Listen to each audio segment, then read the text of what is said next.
Okay, we'll call the meeting to order. First item on our agenda is approval of the minutes of October 12. Could I have a motion? Motion to approve. Okay. Any comments, corrections, discussion? Hearing none. All those in favor say aye. Aye. Any opposed?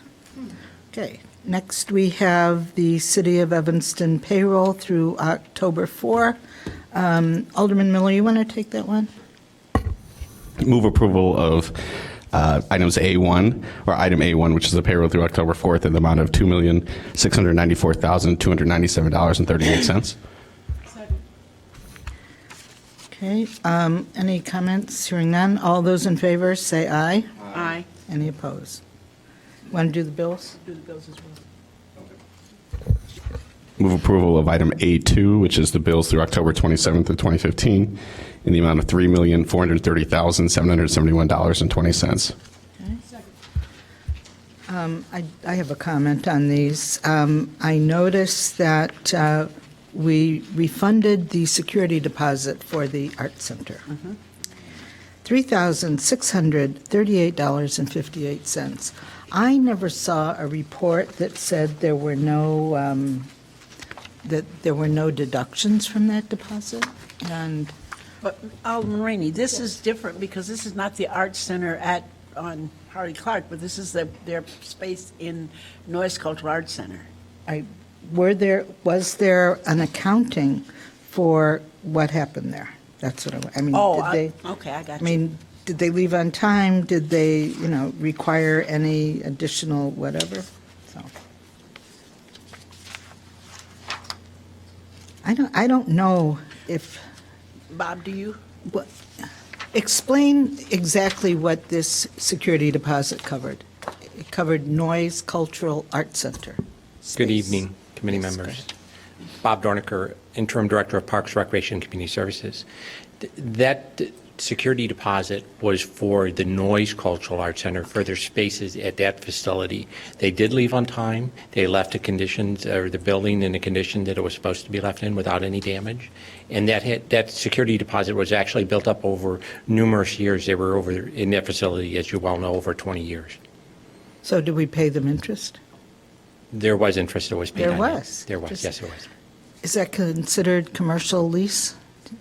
Does the law require interest on commercial security? I know that the law would require it on, the residential, Of so I'm course. sure that, but I'd have to go back and check the commercial. I'd just be curious what that was. All right, thank you. All right, any other comments on you were going to explain to us? Madam Chair, I had one question. I'm sorry.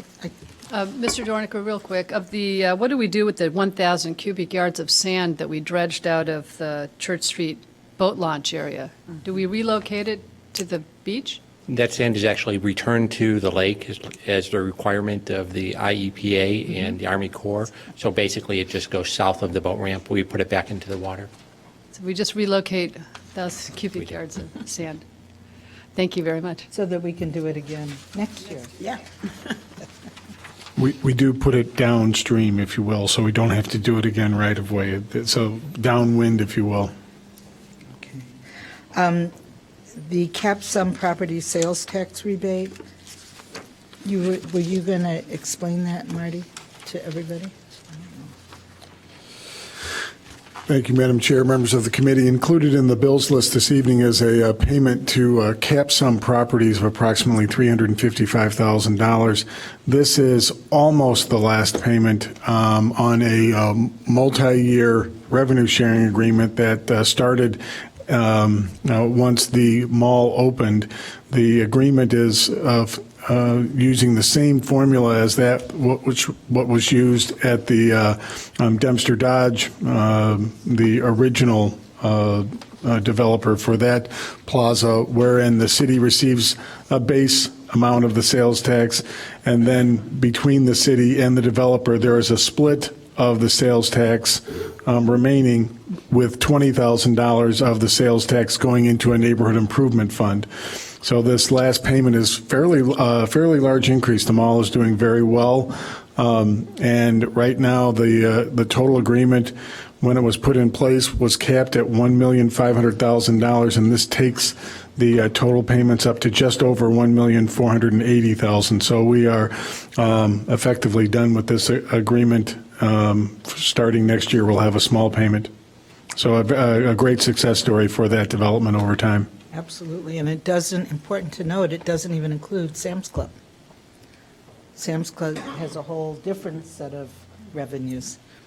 Alderman Braithwaite. Thank you, Madam Chair. And one of the things that my questions to Marty in our conversations was looking at the fact that we're approaching the end of that of this agreement, and also given the fact that along Main Street between McDaniel and Dodge, there's a huge need to make the sidewalks ADA compliant. I have a lot of families that utilize the Infant Welfare Society that will walk to the mall from their home, and some of the families have kids, and the feedback that I've received from many of those families is that the curbs are very difficult to navigate with their kids, is just one thing.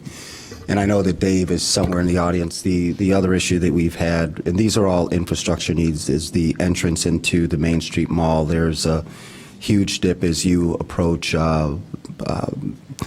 coming off of Main Street going into the shopping center that I'm sure many of you are familiar with. So one of my requests that I made to staff is, and this can come in terms of a budget agreement, can we continue to utilize the structure of that fund to allow to pay for needed infrastructure repairs in that area along that Main Street Commons? And so, Marty, I don't know if it's fair to respond to that now, or if we can look at that as a budget memo as we Good idea. go through the budget. Good Yeah. idea. Yeah, budget memo.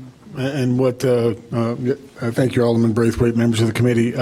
We would prepare a budget amendment that would show our current year and projection for the revenue, and then possible uses. And as the Alderman pointed out, it is both signalization, sidewalks, and that entrance that you would not call that a standard entrance. You have to go down, then you come back up, and it is definitely in need of repair. So this is the development without a TIF, if you will. So it doesn't have, there's no TIF there, but there was a revenue sharing agreement that's coming off. So we will prepare a memo and show the funds, and also an outline. It'll probably be a rough outline, but we've already looked at it once with Mr. Nagar on potential costs for the area. It is certainly not finalized. We do not have a design for the intersection, but we could get an estimate for that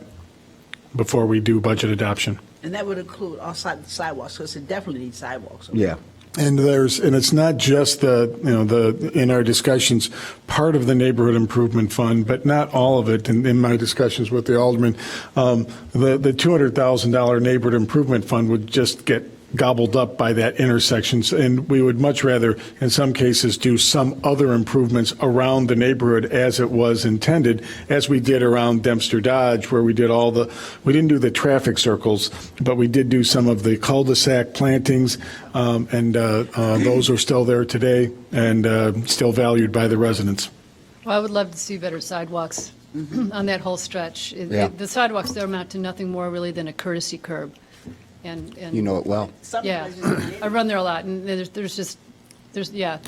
probably given the density there for both businesses and residences, one of the least adequate sidewalk infrastructures. in the And we are looking at moving the sidewalk away from the curb, especially on the Yeah. south side, moving the sidewalk away from the curb and making it where it will run all the way up to a quote-unquote carriage walk that it tees at the gas station and then goes up to the walk in front of the businesses But the there. connections aren't good either Yeah. So in the south.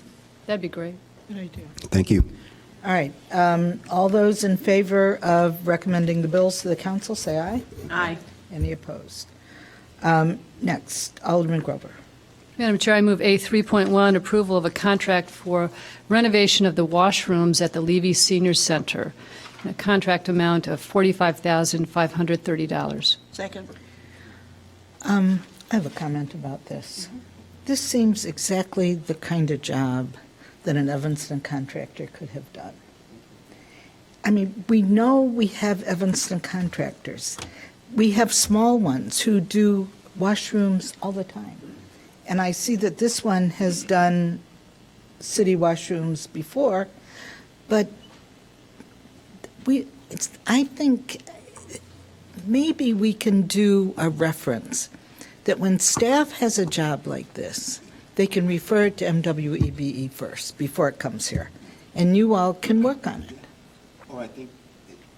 Thank you, Madam Chair. I think one of the important things that it's important to repeat is that we really put an emphasis on our Evanston-based businesses. And so we can't say at this point, because it's not supporting the ordinance, but how do you, a simple job like this, how do you make sure that it goes to an Evanston-based business without the concern or fear of driving up the cost, similar to painting a bunch of fire hydrants? Thank you. Well, Evanston-based businesses have to apply first, right? Well, yeah, well, But how do we get the information to them before? well, that's Affirmative action. yes, on that's- our- And we've used that phrase several times before on these kinds of jobs. Now, our staff did say it was an $85,000 job, or $84,000, and it came in under 50, which is a good thing. right. But even the subcontractors on this job They're- don't live here. right. I mean, don't operate out They check the there. box. So, I just, Madam Chair? yes. One of the things that I think the MWEBE committee is looking at, it's already a referral to them, is the change in the LEP program. And during our discussions at the meeting last week, we also talked about potential changes on the contractor side. This could be, it's all in one area of the code where the MWEBE is a goal and the LEP is a requirement, but this is something where we could look at language that says for contracts under X amount, and then put in language that would strengthen our local business potential to get that bid. Well, then what might happen is what happened on a couple other jobs. That excludes or precludes the out-of-town contractors from bidding and getting us a lower price. But in this case, there's no state funds or county funds on this. So we're not governed by that. I don't know, it's just so frustrating to read it. Yeah. I just can't believe that we don't have a contractor in Evanston who would like to have had this job. Could be wrong, but maybe not. I think you're right. All right. All those in favor of recommending the $45,530 contract on the Levy Center washrooms to contract construction, consulting, and disbursement services, say aye. Aye. Aye. Any opposed? All right. Okay. Alderman. A 3.2, approval of funding request for First Night Evanston. Staff recommends that the City Council consider the request for funding in the amount of $5,000 from Emily Guthrie of First Night Evanston, and this would be funding from the Economic Development Fund. Move approval. Second, Second. any discussion? Hearing none, all those in favor of recommending to the council, say aye. Aye. Any opposed? All right. Approval of change order number 1 for North and South Standpipe Rehab Engineering Support Services in the amount of $141,000, let's see, where am I? In a not-to-exceed amount of $39,744.45, which increases the contract to $181,464.45. Second. Okay, discussion. Yep, Madam Chair, Yes, sir. a couple of things about this, but I'll take A41 and A42 at the same time. Why the need for the increase? Why the need for the increase in the contract time as well? Weather. Well,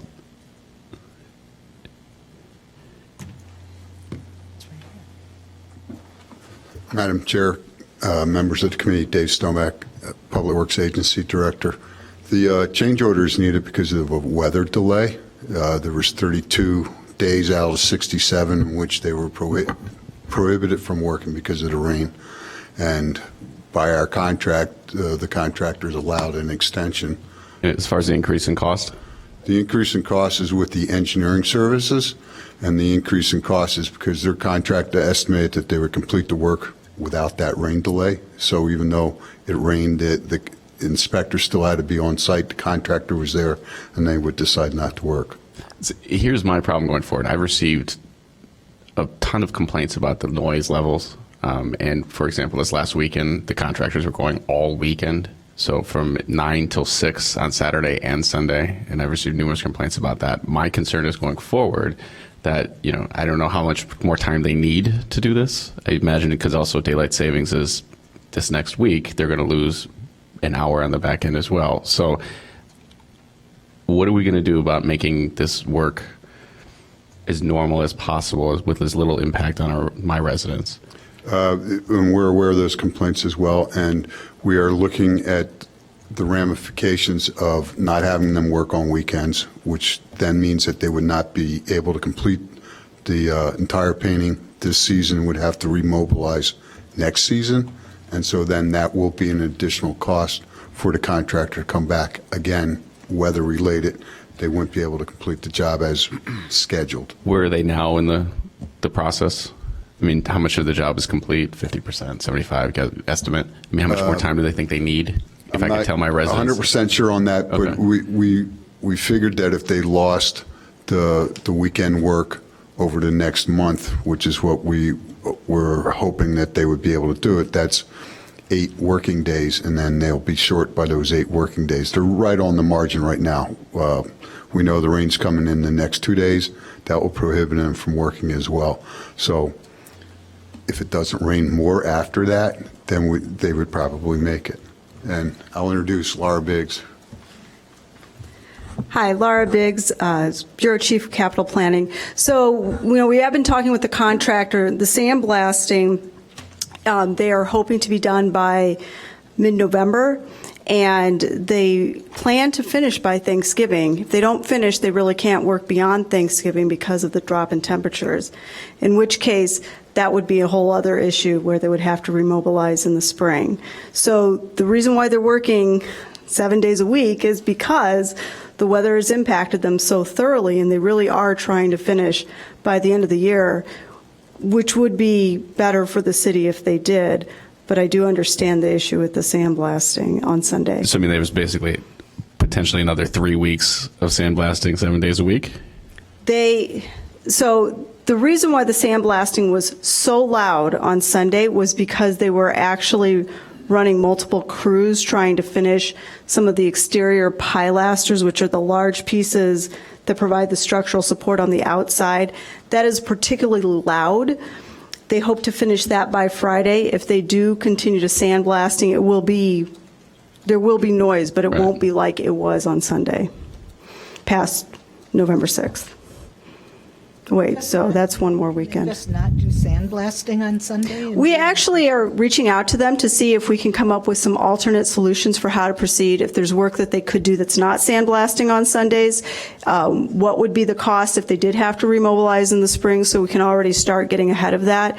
And I think the best option at this point is to see what kind of communications we have with them over the next day or two, and then work with the city manager's office to try to reach an equitable solution that's in the best interests of the residents. Okay, just keep me posted, please. We absolutely will. Thanks. And have we sent out newsletters or something to the neighbors Yes. in the area, telling them about? Yes, we have. And we initially, when the work started up, we got a couple of complaints, which were addressed. And then until this weekend work, weeks had gone by and we had heard nothing from the residents. So I think it was the very specific, extremely noisy work that occurred on Sunday that really set everybody off.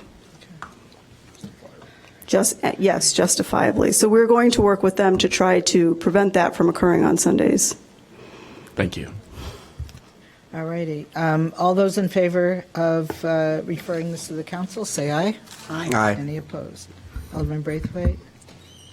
Madam Mayor, I'd like to introduce item A5, Resolution 96. 4.2. No. Oh, I'm sorry. How about we do 4.2? Approve for change order number 1, repair and repainting of north and south sand pipes, bid number 15-03. This for action. extends the contract? Yes. Yeah, okay. Thank you. Second. All right, everything we just said applies to this too. All those in favor of recommending A42 to the council, say aye. Aye. Any opposed? All right. Alderman Miller. Move approval of A5, which is a contract extension with Groot Industries for solid waste collection. This is a 2-year period with an option to renew for 3 additional 1-year terms. Those of you who met have anything to share with us? Yeah, I guess I can speak for both of us. I thought it was a very productive meeting, and it really started with the comments from this committee and some of the questions and suggestions from our committee to staff. In your memo, you were able to see the heat maps that were produced, which was, I think, a great suggestion, combining 311 reports and something visual. They were very complimentary of our use of technology and the information. So I would honestly say not only was it revealing and confirming of all the complaints that we received from our residents, but my feeling from the folks at Groot is that they took that information and they will look at their service routes and have very direct conversations with their staff as it relates. Were you gonna- Alderman Miller, then Alderman Grover. And I appreciate the heat maps were very interesting to look at. And I look at my ward, and there's services that have been lacking in regards to the number of complaints. But I also want to take those heat maps and tie them to the rodent problem we've been having in my ward too. Sure. And I know you're going to have a working group moving forward, meeting quarterly. I'd like staff to make sure that part of that discussion is making sure that the trash, because I think it is related in the sense of either it's not being disposed of properly, leaving things on the ground afterwards instead of having it picked up, or if there's overflowing trash cans because of overutilized services, then I'd like us to actually target those areas and make sure that we have the proper amount of receptacles for these rodent-prone areas.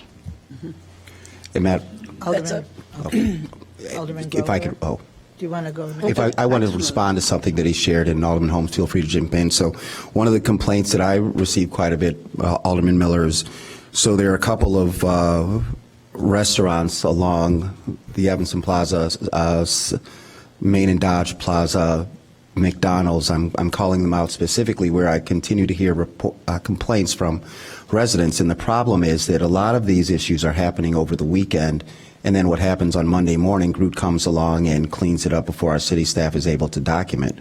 One of the things that they mentioned, and we have a representative from Group here, is that their trucks are now being equipped with iPads so they can actually take pictures and document the things on the weekend, whereas we don't have staff. And they can use that information, the pictures from their service folks, to encourage businesses to get more garbage cans if they need to. So I think that was another good thing that came out of the meeting. Encourage shouldn't be the word. Well, it would be a requirement from us, but Yeah. that falls on the city in terms of making sure that the Right. city Well, I just want informed to make the it business known and the that we need to, residents. Absolutely. Move on that and be able to support exactly. right, and we can Did you? work with various businesses or, Yeah. buildings, And et cetera, residents, but if too, they 'cause it's not all don't, just we need to business. address the Right. problem. Yeah. Madam Chair? Yeah. Just one of the things that we also highlighted when it came to the commercial side was our goal to also, commercials, the multifamily especially, is just getting rolling as far as recycling. So we're going to take the approach that we need to have the proper size dumpster for trash, but we're also going to be pushing that recycling part of it, that it may not be that they need to pay more for refuse. They just need to get into more recycling. So staff will be focusing, the city resources are going to be focusing on trying to expand the recycling. And if that's not coming, then also at the same time, making sure we size the trash receptacles appropriately, because as noted by Mr. Hildegans and his team when we met, it's not great for them at all when they pull up to a dumpster and it's overflowing, and it's no longer an automated removal. It's a very time intensive, so it's not at that point, yes, they like to have a larger dumpster there. That's how they make money, but at the same time, they're also losing dollars big time when they have to spend 20 minutes at a site cleaning it up instead of drive, lift, and be gone. So they recognize that, and they're going to, as Alderman Braithwaite pointed out, start taking the pictures, start trying to work with everyone, and work with our staff as well. I hope Frank, I hope you take pictures in the 100 block of Callan and Custer, where we do have restaurants, but their stuff is neat as a pin. But we do have rats, and we do have dumpsters, and we have empty dumpsters with garbage sitting on top of dumpsters because little children can't open the thing to throw the garbage in. Then we have empty dumpsters with garbage all over the alley. And, when I see that and I get pictures from my constituents, I often wonder, why aren't we getting pictures from the service provider? I mean, it just makes sense because we need to then contact the management companies and the janitors of these buildings because that's really a huge problem. I haven't seen cases anymore back in the day in my ward where people would open the window and drop the garbage trying to hit the dumpster, but that doesn't seem to be happening. I've got that in my ward. You do have that? Yeah. So it occurs to me, though, that in talking to the representative from Groot, that they found it really useful to be able to use our 311 data to improve their contract services. Right. And I know that ComEd has been able to deploy our 311 data to improve services, too. I think the man from Groot said it would be great if all of the municipalities that they dealt with could provide and produce that kind of data. And I'm just wondering if there are other ways that we can use and deploy our 311 data to improve other contract service agreements, and besides just ComEd and Groot. Well, one thing I will say I'm sorry, Madam Chair, we are looking to expand the 311 buckets, if you will, for our responses. Right now, we have missed pickup and we don't have a lot of detail, so we'll be looking at expanding the level of detail so that Groot can also gain more knowledge. Is it a missed pickup? Is it fly dumping? What are the issues that are going on so that we can then make sure we try and educate and try and provide a better service. We could have a senior citizen that's having a hard time actually getting their trash out to their receptacle, and we'd like to know that. So.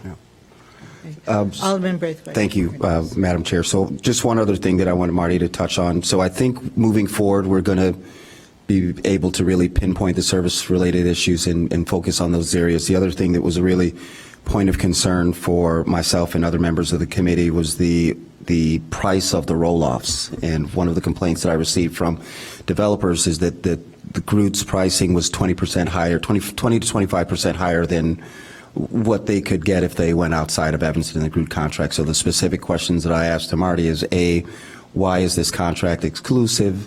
B, why are the terms so long? And I think he was able to roll all of that into some decent terms that we can accept, and maybe you can share that with the members of the committee and the public.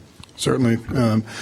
As we negotiated last week, the original proposal was a 10% decrease on the matrix. So all of the levels that are included in your packet, it's the last page of the packet, so all those would decrease by 10%. After discussing the whole program on last Wednesday, we were able to reduce that to a 12% decrease, but also for volume commercial providers, once someone hits a 10 roll-off, so if they have a large dumpster and they have 10 occurrences, then they get a discount of 10% more. So you would then have some of our higher-end users getting effectively a 22% on the high end.